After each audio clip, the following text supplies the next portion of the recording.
In this tutorial, we will show you the step-by-step process of extracting calendar from OST files, using the BitRecover OST Converter Wizard. To install our BitRecover OST Converter Wizard, download it from the link in the video description. After installation, simply launch the software. To begin, click the Next button.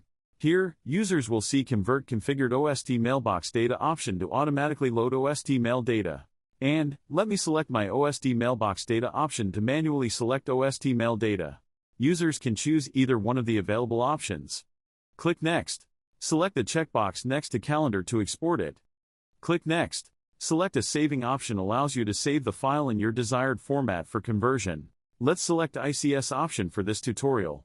The Destination Path section allows you to specify the destination folder where the selected file will be exported. Our tool provides filter options to precise the conversion. Next, simply click the Convert button, and the conversion will begin. Once the conversion is completed, you'll receive a notification indicating that you have successfully converted OST files. Click OK, and open the destination folder to access the newly converted file. And that's it for this video. Thank you for watching.